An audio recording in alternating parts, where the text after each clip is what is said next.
Shalom Alaikum Beshem Hamasya. Kita akan membahas mengenai satu tema yang sering muncul di dalam polemik ya antara Kristen dengan Islam, itu adalah tentang Paulus. Jadi ditanyakan, Yesus itu benar-benar mengajarkan kekristenan atau Paulus lah yang memalsukan kekristenan itu? Memalsukan ajaran Yesus yang aslinya. Makanya temanya bisa kita angkat, kekristenan itu ajaran Yesus atau agama ciptaan Paulus. Kira-kira seperti itu. Nah, kita mesti melihat dari latar belakang sejarah dulu. Yang pertama, dari abad pertama Masehi sampai kira-kira abad ke-19. Tidak pernah ada masalah dengan Paulus. Itu harus ditekankan dulu itu. Jadi saya terbiasa membaca sejarah itu mesti runut, mesti kronologis, tidak bisa sepotong-sepotong. Tetapi memang karena harus jujur ya dikatakan, saya kalau ngomong itu selalu terus terang. Kekristenan itu yang berakar di Indonesia khususnya, yang berakar dalam kekristenan kita di Indonesia, itu banyak mewarisi konflik antar gereja. Warisan konflik ini yang ditekankan sedemikian rupa sehingga orang begitu ngomong tentang saya Calvinis, saya Wesleyan, saya Lutheran. Itu kuat, lebih kuat daripada bagaimana kita menggali akar kekristenan kita. Padahal yang namanya Calvinis, Lutheran, Pantekosta, Karismatik ini kan abad 16 sampai abad 20 kan. Lalu kekristenan kita di abad pertama, kedua, ketiga, keempat dan seterusnya blank. Mengalami apa? Missing link. Sehingga kalau kita lihat misalnya saja, ada satu buku sejarah gereja, karya dari Berkhof, itu yang sangat terkenal sekali lah, dari BPK Gunung Mulia. Itu buku kalau tidak salah hampir 800 halaman atau berapa itu. Yang membahas tentang gereja dari abad pertama sampai reformasi. Itu hanya belasan lembar. Selebihnya sejarah orang bertengkar. Sejarah pertengkaran teologis. Akibatnya apa?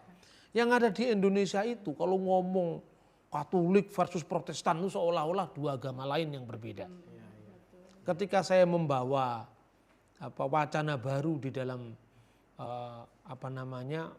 kekristenan ini dalam pengertian saya lihat begini nggak suka saya. Kenapa kekristenan kita jadi terpenjara dengan konflik aliran seperti ini? Bagi saya belajar sejarah itu yang utuh. Makanya ketika saya membaca bukunya Berkhof itu tersentak pula saya. Buku itu tidak salah. Tapi karena terlalu miskinnya informasi tentang gereja kuno, ditulis begini. Kekristenan Yahudi abad pertama, kekristenan Yahudi setelah abad pertama, itu menolak Paulus sebagai rasul. Nah, kekristenan Yahudi yang mana yang menolak Paulus sebagai rasul itu? Benar kekristenan Yahudi menolak Paulus, tapi yang mana? Tidak pernah gereja Yerusalem yang didirikan oleh Rasul Yakobus, artinya yang pernah menjadi uskup pertama di Yerusalem, itu menolak Paulus, tidak pernah. Tidak pernah ada data-data di gereja kuno yang mengatakan Paulus bertentangan dengan para rasul yang lain, itu tidak pernah. Data pertama tentang Paulus ditolak itu setelah terjadinya perpecahan gereja. Yaitu pada saat gereja di Yerusalem itu sudah tidak mendapatkan tempat yang nyaman. Lalu mereka terusir dan itu dicatat oleh sejarawan gereja namanya Eusebius. Mereka hijrah ke Pela. Pela itu letaknya di Transjordan. Ya. Di sanalah kemudian muncul sekte baru yang namanya kaum Ebionit. Kaum Ebionit itulah kaum Kristen Yahudi atau lebih tepat dikatakan sekte Kristen Yahudi yang menolak kerasulan Paulus. Jadi itu baru abad kedua ke atas, bukan abad pertama. Lebih tepatnya dokumen-dokumennya Ebionit itu abad ketiga. Jadi bukan pertentangan di zaman rasuli gitu loh. Nah, karena kita mengalami tadi missing link dalam pembahasan sejarah gereja kuno, Kita ini mudah kagetan ketika muncul film Da Vinci Code, Injil Yudas, kan kita kelabaan semua. Nah oleh karena itu maka forum-forum saya itu selalu banyak membahas tentang bagaimana kita dalam semangat dialogis menjembatani perbedaan itu dengan modal kita kembali ke akar gereja. Nah saya akan bicara tentang Paulus ini. Paulus itu menjadi korban fitnah para polemikus ini. Ya kita melihat kata Alkitab ya misalnya. Paulus pernah bertentangan enggak dengan Petrus? Ya, pernah. Itu tercatat di dalam kitab Galatia. Tapi yang dipertentangkan itu masalah ajaran atau bukan? Apa masalah teologi atau bukan? Itu masalah bagaimana penerapan iman Kristen di dalam dua konteks yang berbeda. Ya kan? Memang harus diakui setelah zaman Yesus naik ke surga itu ada murid-murid Yesus yang berasal dari latar belakang Yahudi dan itu dipimpin oleh Yakobus saudara Tuhan di Yerusalem dan kematian Yakobus ini maksudnya bukan Yakobus anak Yebedeus tapi Yakobus saudara Yesus. Itu justru kematiannya direkam oleh sumber sejarah di luar Alkitab. Dan ini bukan buku apokrif, bukan buku karangan-karangan untuk kepentingan iman Kristen, buku sejarah Yahudi yang ditulis oleh Flavius Josephus. Dan di situ Josephus menulis tentang Yakobus saudara Yesus. Dia mati tahun 62 di rajam batu di Bait Allah. Itu kesaksian Josephus. Jadi kesaksian-kesaksian tentang gereja kuno itu tidak hanya dicatat oleh orang Kristen. Termasuk penyalipan Yesus itu dicatat oleh Josephus, dicatat oleh Cornelius Tacitus, dicatat oleh Maraben Serapion. Ada banyak catatan tentang itu. Nah, yang kedua, ketika kekristenan berkembang di luar tanah suci, maka kekristenan berkembang di wilayah Antioquia, Syria.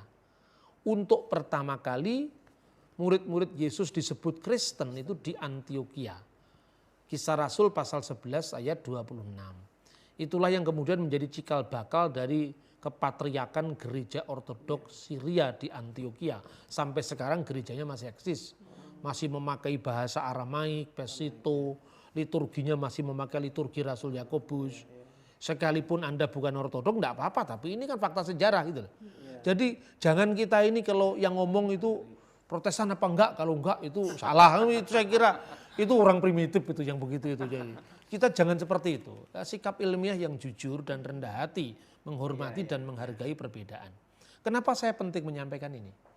Karena apa yang digambarkan dalam gereja purba, kekristenan berlatar belakang Yahudi itu berpusat di Yerusalem. Kekristenan berlatar belakang bukan Yahudi berpusat di Antioquia. Kemudian terjadi gesekan. Gesekan itu apa? Gesekan pada masalah pelaksanaan hukum Taurat. Taurat itu dalam pemahaman Yahudi ada Taurat sebagai misvah, sebagai hukum. Itu tidak pernah diubah. Yesus pun tidak pernah mengubah. Aku tidak datang untuk meniadakan hukum Taurat dan kitab para nabi. Itu Taurat dalam pengertian misvah. Tapi ada Taurat dalam pengertian aturan-aturan tentang makanan yang dikembangkan oleh para rabi. Itu namanya kasrut. Halal haram itu koser. Itu yang sebetulnya diubah oleh Paulus. Itu kan sebetulnya bukan dari Musa, itu kan dari para rabi Yahudi menajamkan hukum itu. Nah ketika gereja purba itu menjadi problem. Petrus yang hidup dengan warisan Yahudinya, dia rupanya tidak lebih siap daripada Paulus. Itu intinya. Paulus itu kan sebetulnya didikan Yahudi, Rabi Gamaliel itu. Jadi dalam hal memang dia warga negara Roma, dia mendapatkan apa istilahnya itu keuntungan-keuntungan sebagai warga negara Roma. Tetapi sebagai orang Yahudi tidak ada yang meragukan Paulus, dia muridnya rabi besar loh. Tapi Paulus itu rupanya memang mendapatkan visi dari Tuhan untuk membuka eksklusivisme iman perjanjian lama itu menjadi iman bagi bangsa-bangsa di dalam nama Yesus. Makanya dia menyebutkan saya ini rasul bagi orang-orang bukan Yahudi. Nah, pada saat murid-murid itu bertemu di Antioquia, Petrus itu dengan enak saja dia makan bersama saudara tidak bersunat. Bukan soal misvah, hukum, tapi soal kasrut, hukum tentang halal dan haram. Mula-mula dia enjoy makan bersama orang-orang Kristen yang di latar belakang bukan Yahudi, begitu kelompok Yakobus, bukan Rasul Yakobus, kelompoknya Yakobus datang. Yakobus itu kelompok radikal Kristen Yahudi. Petrus menarik diri. Paulus tahu loh, ini senior ini bagaimana ini? Kalau dia sendiri tidak punya sikap seperti itu, apa yang bisa dicontoh oleh kita yang lebih muda? Makanya di dalam Galatia itu dikatakan, Galatia pasal 2 ayat 13, dan orang-orang Yahudi lain pun turut berlaku munafik dengan dia, sehingga Barnabas sendiri turut terseret oleh kemunafikan mereka. Tetapi waktu kulihat bahwa kelakuan mereka itu tidak sesuai dengan kebenaran Injil, aku berkata kepada Kefas, maksudnya Petrus, di hadapan mereka semua, jika engkau seorang Yahudi hidup secara pagan dan bukan secara Yahudi, bagaimana engkau dapat memaksa saudara-saudara tidak bersunat untuk hidup menurut hukum Yahudi? Persoalannya itu persoalan pelaksanaan hukum, gitu loh. Bukan persoalan teologi, tidak terlalu jauh itu gitu loh. Nah terus di sini ada dua tema yang menarik yang kemudian dikembangkan di abad-abad kemudian. Yang pertama, Barnabas terseret oleh kemunafikan Petrus. Makanya ada nantinya Injil Barnabas di abad 16. Karena diuntungkan oleh teks ini. Celah-celah kosong yang kemudian diisi oleh orang kemudian. Terus yang kedua, ini yang memprihatinkan juga. Di kalangan Kristen muncul sebuah mazhab yang dikenal dengan mazhab Tubingen. Itu ketika seorang yang bernama Ferdinand Baur, dia itu pemimpin mazhab Tubingen tahun 1845. Dia itu menulis satu tesis ya yang sangat terkenal, bahwa menurut dia ada pertentangan antara Paulus dengan Petrus. Yang satu dikenal dengan Pauline Christianity dan yang kedua Petrine Christianity. Menurut dia Paulus itu berbeda dengan Petrus. Petrus itu mewakili kekristenan Yahudi. Paulus mewakili kekristenan non-Yahudi. Dan itu ditajam-tajamkan. Serempak dengan kesimpulan seperti itu sebetulnya ada yang mengawali. Ferdinand Baur sendiri tidak terlalu yakin bahwa perjanjian baru itu memang ditulis oleh rasul-rasul. Nah, dia menyangkal bahwa memang benar apa benar surat-surat Paulus ditulis Paulus, apakah benar surat Petrus ditulis Petrus. Itu mungkin hanya ini saja, itu proyeksi daripada pandangan teologi yang kemudian dikalimatkan pada abad-abad berikutnya menjadi buku. Maka ketika misalnya kita melihat misalnya surat Petrus misalnya, di dalam 2 Petrus pasal 3 ayat 16 itu kan disebutkan Petrus sendiri berbicara tentang Paulus positif. Dia mengatakan demikian.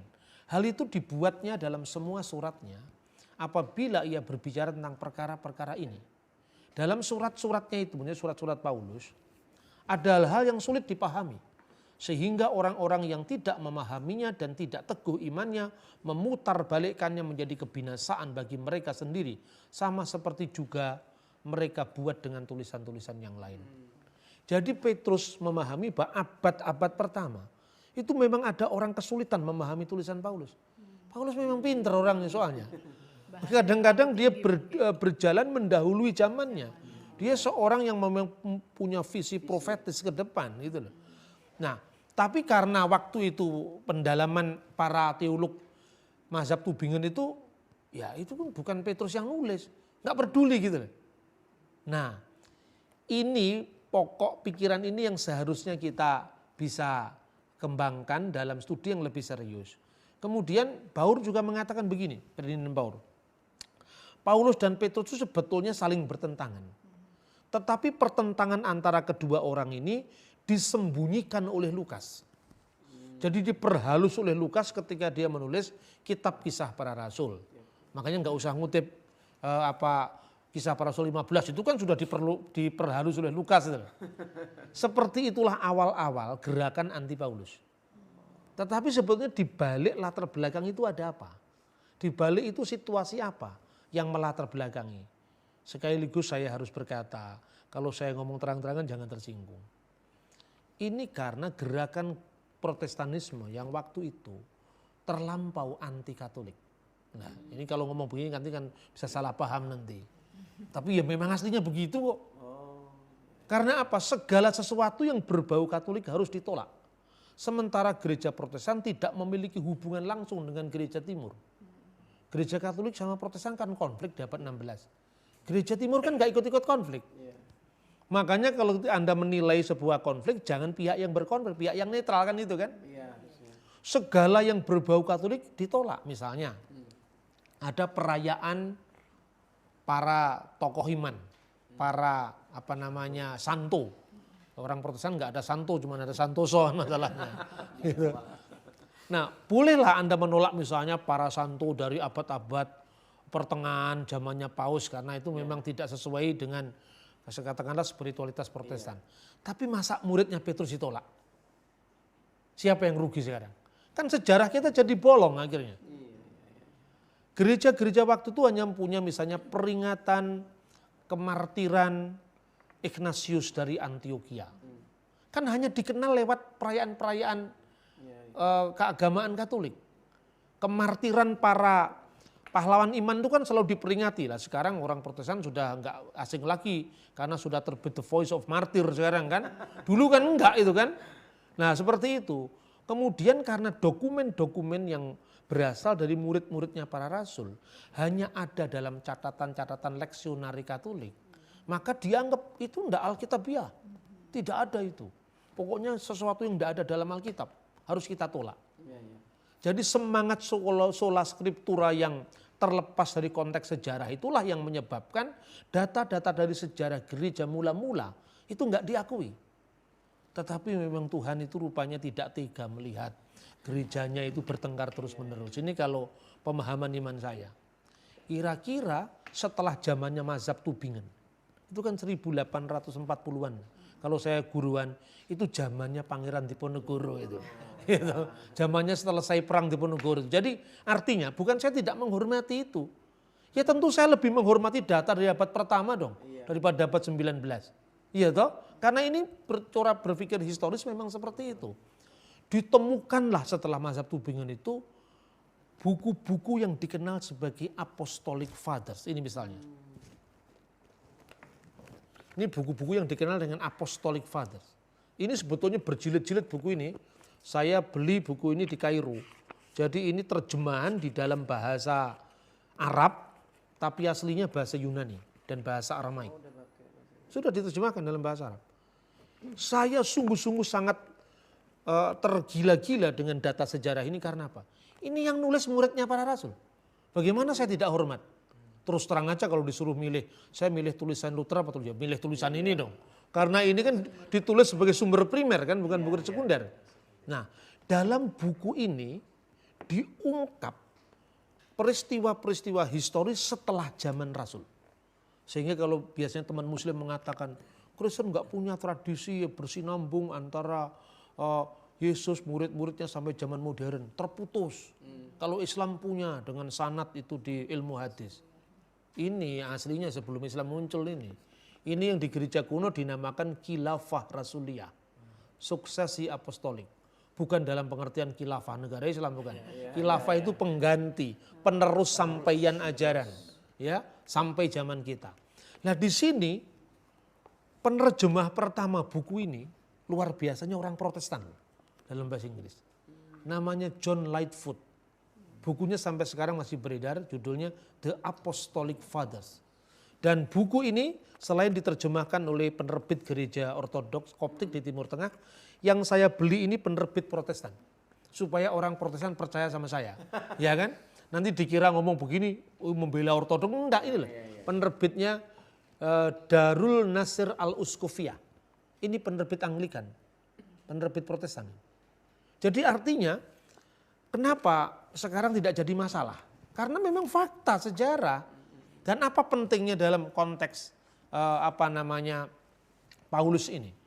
Pertama-tama, di buku ini ada kesaksian murid-muridnya Petrus sendiri tidak bermasalah dengan Paulus. Murid-muridnya Yohanes tidak pernah bermasalah dengan Paulus. Kok Ferdinand Baun bermasalah dengan Paulus?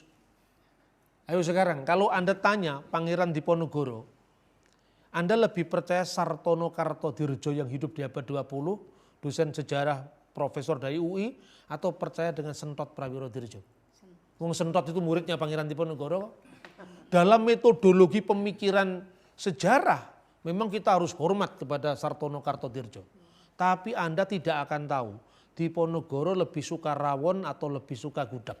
Yang tahu pasti Kiai Mojo, yang tahu pasti Sentot Prawirodirjo. Ini tulisan muridnya para rasul. Bagaimana kita tidak menghormati? Dan singkat saya akan sampaikan bagaimana pandangannya tentang Paulus. Pertama-tama surat Ignatius dari Antioquia, Rosail Ignatius al-Antaki. Jadi surat-surat Ignatius dari Antioquia. Begini dia mengatakan dalam salah satu suratnya, aku tidak sebanding dengan apa yang telah diperbuat Petrus dengan Paulus. Mereka adalah rasul-rasul, tetapi aku adalah hamba pelayanan. Kini aku adalah murid pertama mereka. Mereka orang merdeka, aku adalah budak setiap saat. Karena dia harus menanggung salib dulu. Ini kan masa penganiayaan.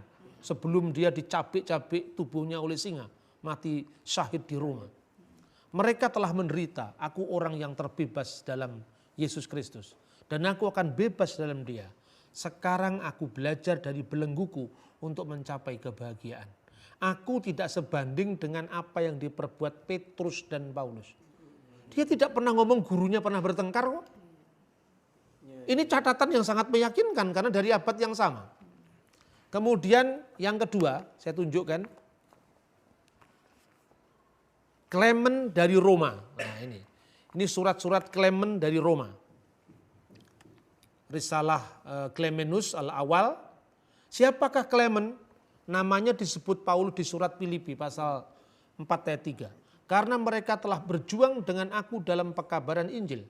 Bersama-sama dengan Clement dan kawan-kawan sekerja yang lain yang namanya tercantum dalam kitab kehidupan. Paulus mengakui Clement. Clement yang dirujuk Paulus ini menulis surat tahun 95 Masehi. Apa ini bukan bukti primer? Dia mengatakan apa? Menghadapi iri hati dan perselisihan, Paulus telah memberikan contoh yang telah ditunjukkan olehnya dengan membayar harga bagi ketaatannya. Setelah ia 7 kali diikat, dibuang ke pengasingan, dilempari batu, Paulus terus mengabarkan Injil ke timur dan ke barat sampai mencapai kemenangan yang mulia dan menjadi hadiah bagi imannya. Tidak ada problem dengan Paulus. Diakui. Ini catatan dari Clement tahun 95 di Roma. Sekarang catatan Polikarpus. Ini tentang kemartiran Polikarpus ya. Risalat Polikarpus ila ahli Filipi. Nah, ini bukunya. Bahasa Yunani dengan bahasa Arab. Ya. Saya akan bacakan. Namun demikian belum pernah aku lihat dan aku dengar terjadi di antara kalian, di mana Paulus yang diberkati itu pernah melayani di tengah-tengah kalian, seperti yang dinyatakan dalam permulaan suratnya. Sebab Paulus membanggakan kalian di antara semua gereja, sebagai satu-satunya yang waktu itu mengenal Allah, ketika kami sendiri belum mengenalnya. Siapakah Polikarpus? Polikarpus meninggal dengan dihukum bakar tahun 156. Ketika dia dihukum bakar, dia memuja Allah Tritunggal. Jadi Tritunggal bukan ciptaannya Konsili Konstantinopel. Tahun 156, dia muridnya Rasul Yohanes anak Yebedeus. Tidak bermasalah dengan Paulus. Kok mazhab Tubingen bermasalah dengan Paulus? Kan begitu pola pikirnya. Saya kira itu. Jadi dengan demikian sumber-sumber sejarah primer dari murid-muridnya Rasul Paulus, murid-muridnya Rasul Petrus, murid-muridnya Rasul Yohanes tidak bermasalah dengan Paulus. Jadi bagi saya tidak ada urusan dengan mazhab Tubingen karena apa? Setelah temuan naskah-naskah Apostolic Father ini, sendi-sendi gagasan-gagasan yang dibangun di atas asumsi teologis tidak berlaku. Karena apa? Karena sudah ada dokumen yang sejaman. Secara historis begitu, tidak usahlah kita ngomong teologi, tidak usah kita ngomong Alkitab. Ngomong tentang sejarah Pangeran Diponegoro, sejarah Gajah Mada. Begitu yang namanya penemuan prasasti Mulama Lurung. Ya itu kan penemuan pas di zaman kerajaan Singasari. Cerita Kenarok dalam Pararaton itu mendapatkan gambaran yang berbeda. Oh ternyata Prasastinya nggak bicara seperti cerita rakyat yang ditulis oleh para raton gitu. Sama dengan itu. Kadang-kadang di dalam dunia teologi kita tidak lebih jujur daripada sejarah sekuler. Ya saya kira itu nanti kita bisa lanjutkan dalam diskusi kita.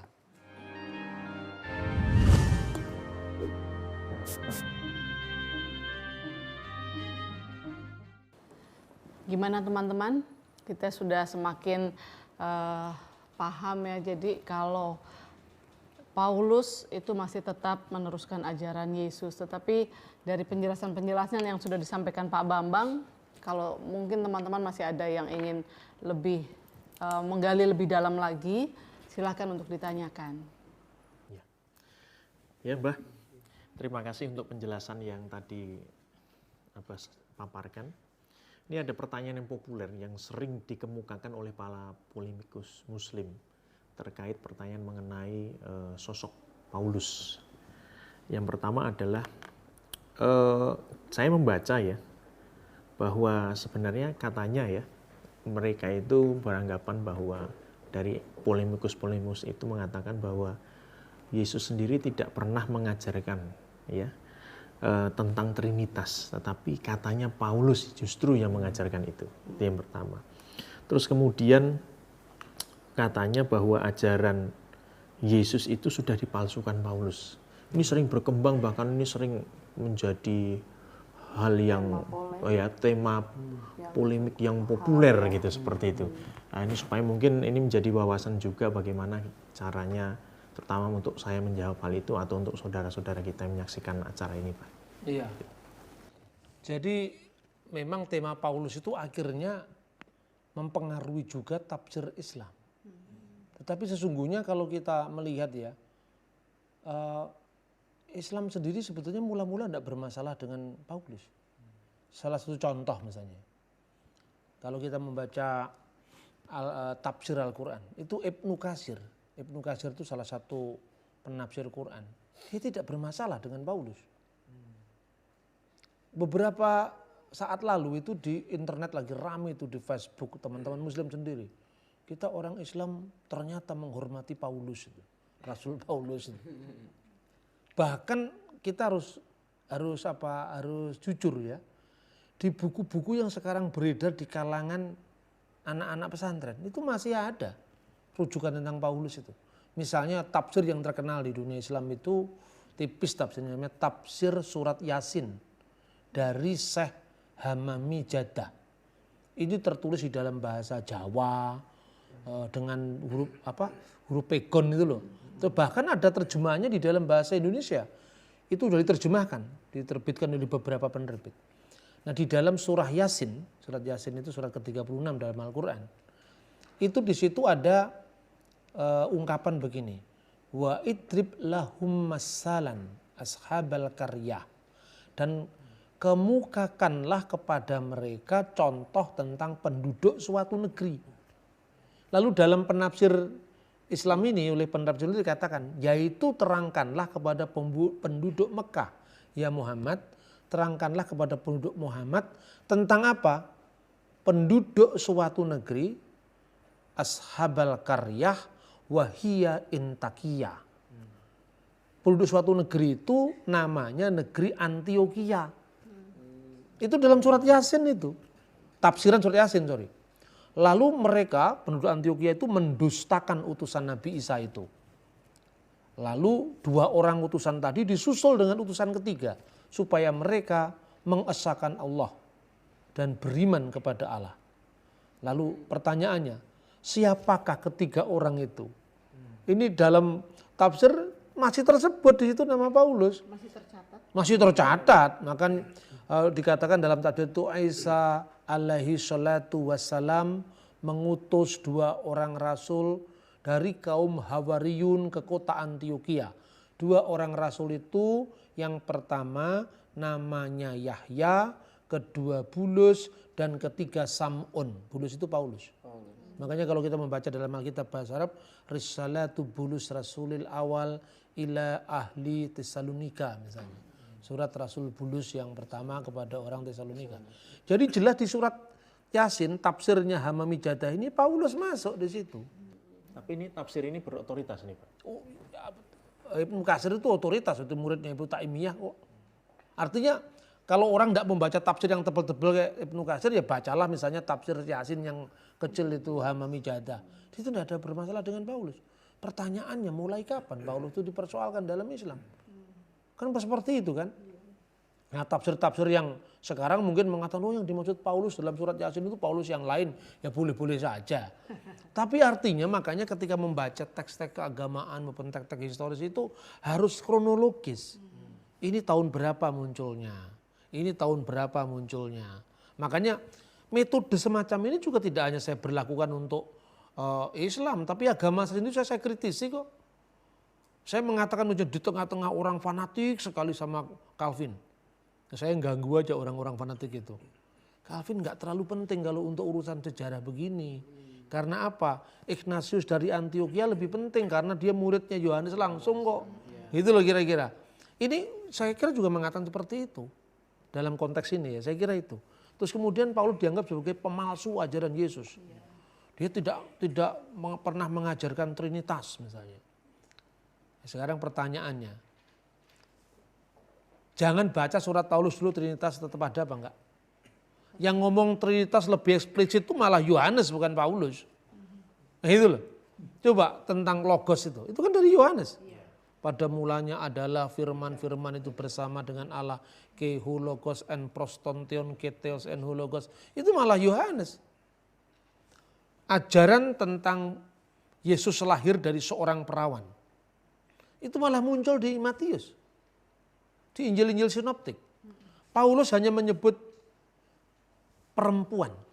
Lahir dari seorang perempuan. Gunaikos. Yang netral maknanya. Sekalipun Gunaikos itu bermakna juga perawan. Tapi yang ditekankan Paulus seolah-olah ya sudahlah semua sudah pada tahu kok Maria itu perawan. Tapi kalau dalam model berpikir seperti itu, Paulus tidak eksplisit malah mengajarkan Trinitas. Justru Yohanes yang eksplisit. Loh, tapi kata Trinitas tidak ada dalam Alkitab Pak. Ya sama juga ajaran ilmu kalam juga tidak ada dalam Al-Quran. Itu kan hanya judulnya saja yang tidak ada. Isinya kan ada gitu loh. Saya kira itu ya. Jadi ada lagi yang mengatakan Paulus kan nggak pernah ketemu dengan Yesus. Dan Nabi Muhammad juga nggak pernah ketemu dengan Tuhan Yesus. Kok Anda percaya? Loh ini bukan soal kita menistakan, enggak loh. Ukuran yang kamu sampaikan kepada orang lain, terapkan untuk dirimu sendiri. Kan gitu kan? Banyak orang yang standar ganda. Artinya kalau Alkitab dikritisi, kenapa kitabnya orang enggak boleh dikritisi? Kan gitu kan mestinya kita namanya fair. Kalau di parameternya adalah Paulus tidak pernah ketemu dengan Yesus. Paulus memang tidak pernah ketemu Yesus, tapi dia ketemu dengan Petrus. Dia ketemu dengan Yakobus. Dia ketemu dengan murid-muridnya Yesus. Saksi mata masih hidup. Sekarang ini minta maaf saya ngomong begini. Nabi Muhammad kan juga tidak pernah bertemu dengan Yesus. Bahkan jaraknya lebih daripada 500 tahun. Ya artinya apa? Secara historis ini malah tidak memenuhi syarat kan. Tapi kalau bahwa saudara muslim mengatakan ini wahyu, ya kita menghormati. Tapi kalau orang lain mengatakan ini ilham Roh Kudus, ya jangan kamu serang. Ini kan soal kaidah-kaidah di dalam berdialog itu harus jujur gitu loh. Saya pikir itu yang saya sampaikan. Ya, ada lagi? Terima kasih. Baik, Abah. Dari pemaparan yang tadi dan tema kita hari ini, saya melihat ada membaca di Galatia tentang masalah sunat. Nah itu di sini di Galatia 5 ayat 2 judul teksnya itu kemerdekaan Kristen.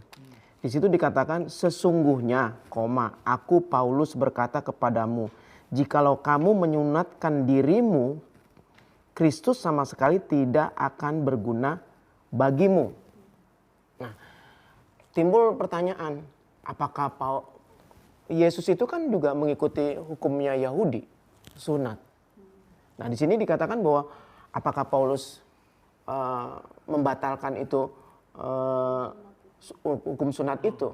Nah, menurut Abah ini kalimat ini kira-kira akan kemana arahnya supaya pemahaman kita tuh bahwa antara pengajaran Yesus itu dengan Paulus itu sebenarnya nggak ada masalah di dalamnya sebenarnya di situ. Oke, ya, paham. Jadi begini, kalau kita melihat dalam Alkitab ya, kita harus melihat semuanya itu dalam konteks. Tidak bisa kita harus melihat sepotong-sepotong. Konteksnya Paulus berbicara di Galatia itu adalah konteksnya menghadapi munculnya legalisme Kristen yang berlatar belakang Yahudi. Makanya Paulus mengatakan sedikit ragi mengklamirkan seluruh adonan. Itu kan konteksnya Titus disunat apa enggak? Kan itu kan? Nah, ya ditawar-tawar lah supaya mereka jangan nentang-nentang kita terlalu nentang gitu. Yang ditekankan Paulus itu sunat atau tidak sunat itu bukan menentukan keselamatan kita. Artinya kamu tidak boleh tidak boleh mengandalkan keselamatanmu dari hukum kita. Artinya apa? Kamu juga tidak boleh melarang hukum kita.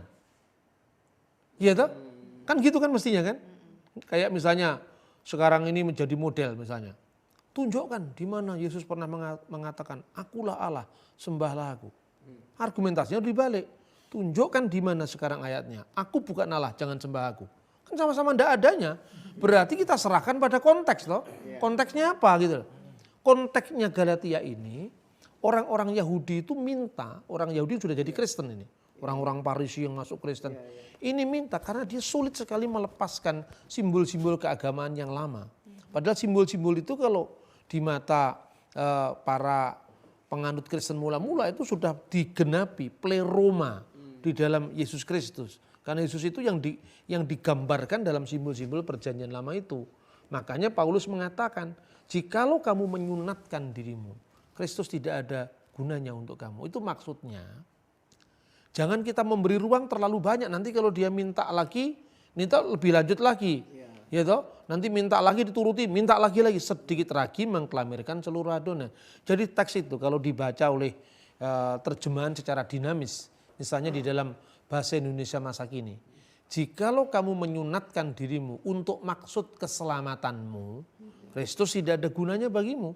Jadi yang dimaksud sunat ini sunat untuk keselamatan. Tapi kalau sunat dalam pengertian wajar nggak apa-apa. Maka contohnya kita lihat di Kisah Rasul pasal 16 ayat 1 sampai 3. Di situ saya baca. Paulus datang juga ke Derbe dan ke Listra. Di situ ada seorang murid bernama Timotius. Ibunya seorang Yahudi yang telah menjadi percaya, sedangkan ayahnya seorang Yunani. Timotius ini dikenal baik oleh saudara-saudara di Listra dan di Ikonium. Ayat 3. Dan Paulus mau supaya dia menyertainya dalam perjalanan. Paulus menyuruh menyunatkan dia. Karena orang-orang Yahudi di daerah itu, sebab setiap orang tahu bahwa bapaknya adalah orang Yunani. Pertimbangan Paulus di Kisah Rasul berbeda dengan pertimbangan Paulus di Galatia. Karena apa? Apabila Timotius tidak disunat sementara orang tahu bahwa ibunya seorang Yahudi yang telah menjadi percaya dan di situ ada banyak orang Yunani dan ayahnya orang Yunani. Jangan mendengar beritanya orang yang diucapkan oleh orang yang tidak bersunat. Ayahnya dia orang Yunani. Jadi batu sandungan. Jadi kita membaca Alkitab mesti dalam konteks. Terus kemudian, apakah gereja pernah melarang sunat? Saya harus kasih informasi. Di gereja Koptik Ortodoks, anak umur 40 hari sebelum dibaptis disunat. Sebelum dibaptis disunat 40 hari itu. Kenapa? Karena sunat itu perjanjian ilahi di zaman perjanjian lama. Di perjanjian baru simbolnya diganti baptis toh. Jadi baptisan yang dipertahankan, tapi sunat dipandang sebagai taharoh, kebersihan. Membersihkan dan ternyata Anda harus lihat. Tradisi sunat itu sudah muncul di Mesir sebelum Abraham. Lihat kuil-kuil di Karnak, kuil-kuil di Luxor, gambar orang disunat itu merupakan salah satu bagian daripada upacara orang Mesir kuno. Jadi tradisi gereja Koptik ini enggak ada di tradisi Roma Katolik. Tidak ada di gereja Ortodok Yunani, enggak ada. Tapi adanya di Koptik karena apa? Menunjukkan bahwa gereja punya akar dengan budaya lokal. Di mana gereja tidak tercabut dengan budayanya. Tapi tidak ada orang Kristen Koptik yang mengajarkan sunat sebagai syarat keselamatan, enggak ada. Karena sunat enggak sunat itu enggak menentukan keselamatan kita. Jadi gereja Koptik disunat, tapi bukan untuk alasan keselamatan, gitu loh. Makanya kadang-kadang di kalangan Kristen juga sama ekstrimnya dengan yang tentang itu tadi. Enggak boleh disunat loh. Kenapa tidak boleh? Kalau tidak boleh maksa berarti juga tidak boleh melarang kan? Asalkan tidak dipahami dalam makna untuk keselamatan itu loh. Ini hanya soal tradisi. Ini hanya soal hukum kesehatan. Ini hanya soal nggak ada kaitannya dengan keselamatan. Sebab kalau kita mengandalkan sunat, hari-hari tertentu, masa raya tertentu, Yesus untuk apa berkorban demi kita? Kira-kira seperti itu pandangannya. Ya? Ada lagi yang lain silakan. Ada lagi Pak. Ini apakah benar Paulus mengambil unsur-unsur dari agama misteri Romawi sehingga kekristenan sekarang ini hanya mencatut nama Yesus tetapi sesungguhnya ajaran kafir? Nah, sekarang pertanyaannya agama misteri itu apa? Mungkin yang ngomong juga nggak ngerti itu, gitu. Kadang-kadang itu kalau memang ngadepi orang-orang polemikus itu menjengkelkan juga. Tapi ya sudahlah, ampunilah mereka karena mereka tidak tahu apa mereka berbuat. Saya pernah sering kali dikasih teman. Saya itu kan nggak pernah nonton YouTube itu nggak pernah. Dia bilang, Pak Bambang, ada yang nyerang Bapak, biar aja lah saya nonton gitu terus jadi kita nggak enak. Saya bilang, kamu ceritakan aja apa intinya, nanti saya jawab. Gitu. Saya nggak pernah nonton, nggak pernah saya. Apa yang disebut agama misteri? Agama misteri itu kira-kira sudah berjalan kira-kira sejaman dengan sebelum zaman Musa kira-kira. Itu agama Yunani kuno yang diambil dari unsur-unsur mitraisme Persia, salah satunya.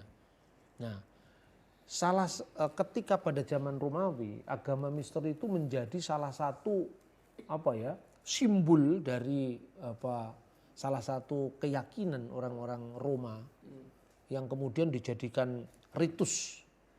Nah, salah satu kaisar yang pernah mengunjungi upacara agama misteri itu namanya Kaisar Hadrianus yang menghancurkan Yerusalem itu. Ya, abad kedua itu.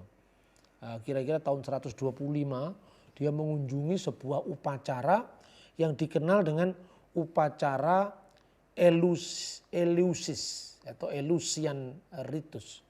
Upacara Eleusis itu adalah upacara dengan minuman suci yang dikenal dengan kikeon. Minuman suci itu isinya apa sampai sekarang orang mikir itu bahannya dari apa? Mungkin sejenis drug atau apa kita tidak ngerti. Tapi yang jelas katanya minuman itu dirahasiakan. Nah, Kaisar Hadrianus itu pernah datang ke upacara itu. Nah, upacara itu merupakan upacara tahunan yang digunakan untuk memperingati Dewa Demeter. Dewa Demeter dan Persephone. Tempatnya namanya Eleusis. Di wilayah Roma saat itu. Nah, cerita-ceritanya itu menarik itu. Ada anak seorang dewa diculik dibawa ke alam bawah. Alam bawah itu dikenal alam Hades. Nah, nanti orang-orang yang ini hobinya orang-orang barat yang tidak tahu akar sejarah ini nanti mengkaitkan. Lah ini kan alam Hades itu ada di Perjanjian Baru. Hades itu dunia orang mati. Ini ternyata dari ritus agama misteri gitu.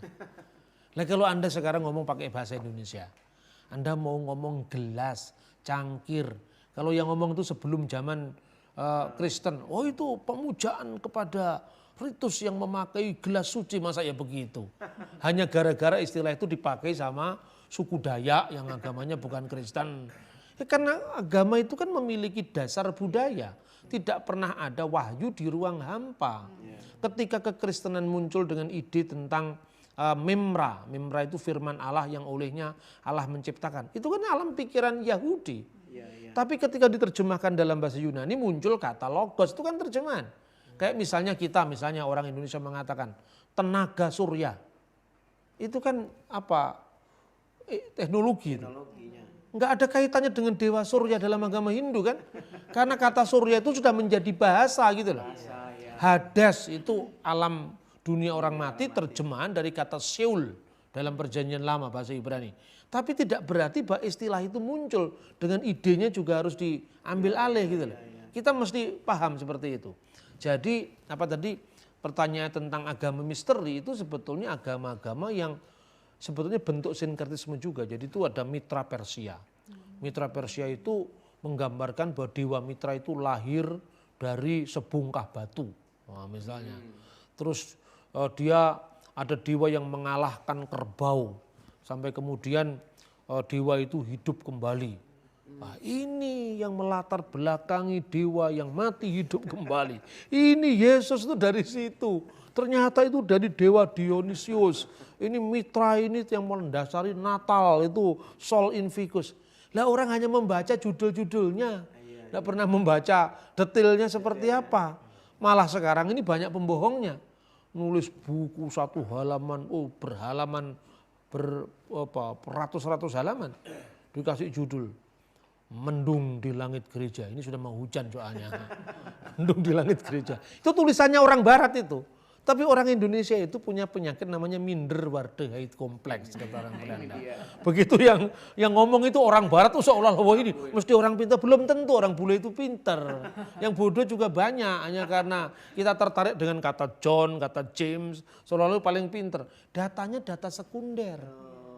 Terus kemudian dalam buku itu dikatakan, ternyata kelahiran dari seorang perawan itu berasal dari Dewa Mitra. Gak ada Dewa Mitra itu lahir dari perawan. Mitraisme Roma itu diadopsi dari Mitraisme Persia setelah dipengaruhi oleh ajaran Kristen.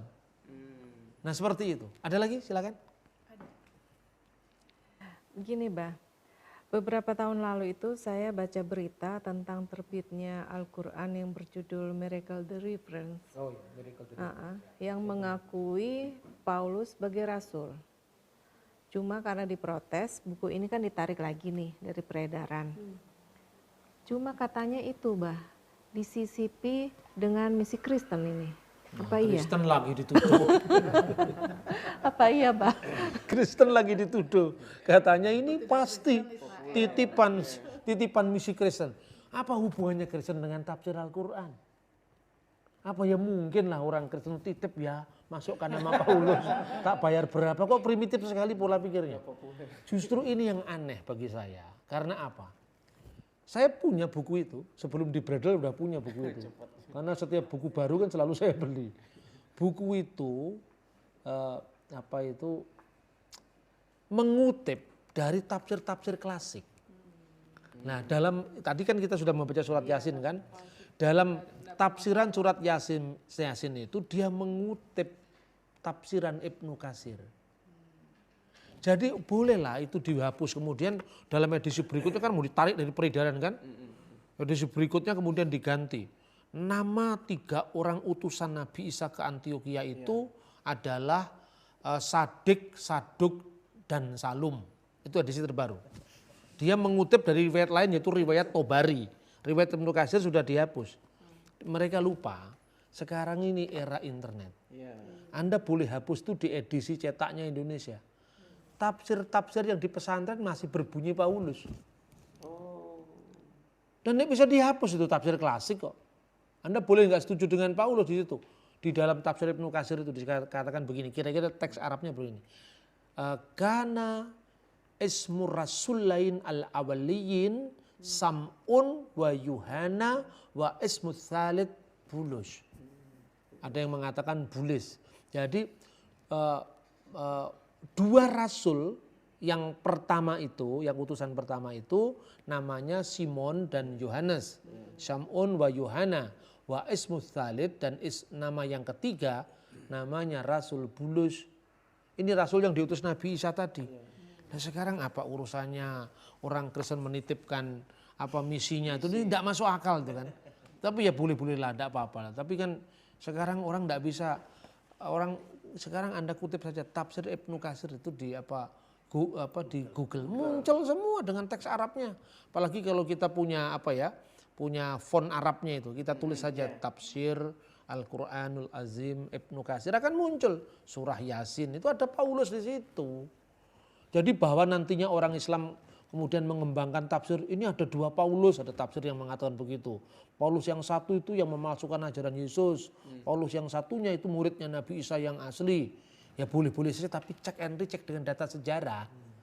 Manuskrip yang ditulis muridnya Paulus itu masih ada sampai hari ini gitu loh. Ini disimpan di mana manuskripnya. Bahkan ketika mazhab Tübingen itu meragu-ragukan Injil itu produk abad kedua. Sekarang dengan penemuan uji karbon radio orang aktif, naskah-naskah papirus yang ditemukan prakodek sebelum zaman kodek Alkitab itu dijilid ya, dan kemudian 3 kolom, kodek Vatikanus, kodek Sinaiticus, kodek Alexandrinus, itu sudah ada bentuknya papirus. Di antara naskah papirus itu ada yang berjarak hanya belasan tahun dan semua tersedia. Tidak usah jauh-jauh ke Switzerland. Naskahnya kan disimpan di Bibliotheca Bodmeriana, Switzerland. Anda klik saja di Google ketemu kok. Loh, ini kan kita percaya dengan Google, bukan begitu. Google itu sekarang sumbernya dari mana, rujukannya di mana, kode naskahnya apa, kan ada di situ. WW Early Bible Papyr, ya kan muncul di situ P66, P45. Kalau nggak percaya, nabung dulu pergi ke Switzerland, bawa di Google cocokan bener apa enggak itu loh. Harus cek and recheck. Cek and recheck. Jadi kenapa kita ini suka mengembangkan fitnah, kecurigaan, kalau ada apa-apa, ini awas ini musuh-musuh Kristen. Jangan, nggak usah begitu itu. Suuzon ya. Jangan suudon. Berarti nggak benar ya, Bah ya? Nggak benar Tidak tafsir betul. Al-Quran ini disisipi misi Kristen. Nggak ada. Ngisipi itu semuanya bayar berapa? Ceknya, cek and recheck semua ada kok di situ ditafsir, kok nggak ada urusannya dengan Kristen. Itu kadang-kadang ya batas-batas kesabaran, kadang-kadang orang juga ya kalau hanya sekedar ekspresif enggak apa-apa lah. Saya kadang-kadang juga manusia jengkel juga. Saya tuh kepingin hidup baik dengan semua orang, tapi ya jangan memfitnah orang keterlaluan begitulah. Ya, disisipi, yang ngisipi itu siapa? Kalau perlu gugat di pengadilan sana. Ini loh penyisipnya dibayar berapa ke penerbit kan gitu kan. Oh itu ada naskahnya semua kok. Saya pikir itu ya, terima kasih. Ini kajian yang ini masih panjang sebetulnya kalau menarik. Iya, ya terima kasih sekali Bah sudah memberikan pencerahan pada kita. Ini memang tema-tema yang cukup panas ya di luar yang menjadi pertanyaan banyak pihak terhadap iman kita. Dan dengan ini kita sudah mempunyai bekal untuk bisa menjawab kepada mereka.